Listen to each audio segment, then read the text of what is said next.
Welcome to Andrew's Workshop Projects. This is part 13, an almost complete newly built Stuart S50 on the bench, and the parts are very well finished.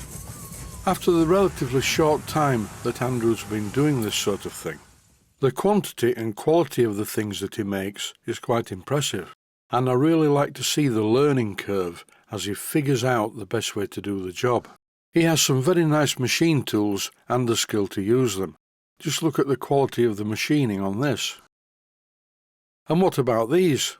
The upper crosshead guides are Andrew's own design. A bit thick from top to bottom if I want to be picky, but I'm not going to be picky. When you look at the engine, these crosshead guide bars are the first thing that you see. They're right in the middle. I don't know whether or not Andrew is going to paint the milled parts on these, but either way they look very good. I also noticed that he's taking a lot more time to get a better finish on the other machine parts. This of course is a steam chest cover, very nice indeed. This is the rear cylinder cover with the gland nut in place, and here is the front cylinder cover. These, like a lot of parts on the engine, are made using cast iron. Over now to the live workshop audio as Andrew and I discuss a variety of topics. I'm astounded how quickly you've actually grasped the concept of scale. This is a Stuart S50 and it's beautifully made. Just look at the crosshead guides, they're a work of art on their own. And the finish on all of the cast iron is astounding. Let me turn it around and show you the other side. Stainless steel, most of that is, the connecting rod. Really? Yeah. And the crank stainless steel as well. Not easy to machine. You're not kidding. And the flywheel is worth a feature all by itself. Rattle can sprayed, not brushed like the way I do it. And look at the finish. It's really nice.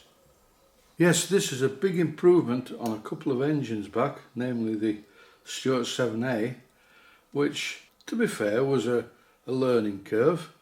You leave my 7A alone. It's had enough trauma from you picking it apart. So just leave it alone as it is, but this one's slightly better than that, I would say. Yes, it's a lot better, but it's a learning curve. We all do it. I mean, when I first started, I made some horrendous jobs, and I still do now and again. I was taught patience by my father, who didn't have any, and he would start working on something, lose his temper and throw it across the room. And then when he left, I picked the bits up and put them back together. Well, is that what he did to you as well? Yeah.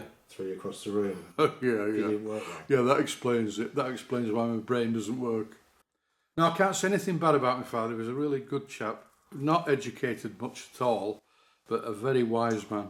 My father taught me patience once by tipping out a box of nuts and bolts onto the table and said, right, put them all back in the box one at a time. That'll teach you patience. It was quite a hard taskmaster, but then I am. Not when I make these videos, I'm really gentle, but when I teach people one-to-one, I'm quite ferocious. I have had students crying now and again at my teaching techniques, namely when I was a computer engineer and I was teaching computer system technology at a local college. So leave my 7A alone. I will.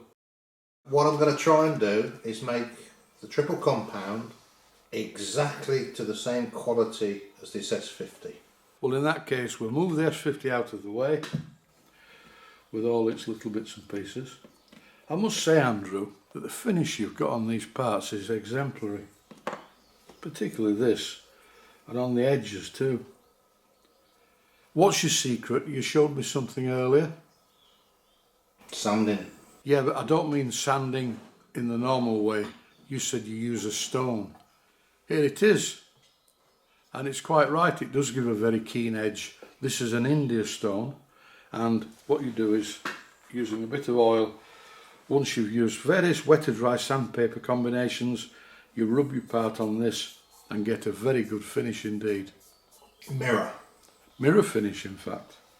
And to indicate that, have a look at, it's such a mirror finish, I need to give it a wipe with a cloth before I can show you it. That's an extremely nice finish. I used to have an India stone, but I lost it. It's still somewhere in the workshop, but when you take it out of the box, It's very easy to lose that. I'm going to buy another one and I'm going to leave it in the box or paint it yellow and put the lid back on it. It's called an India stone, but it's really just an oil stone. It's just a brand name is India, but they're very useful things to have. Sometimes I will use a surface plate and some T-cut to get a very good finish, but it's not as good as using one of these. And also, it's not a good idea to use your surface plate because that will wear. And that is it for this video, short and sweet. In the next one, I will show the new engine that Andrew's just bought, which he's going to start building very shortly.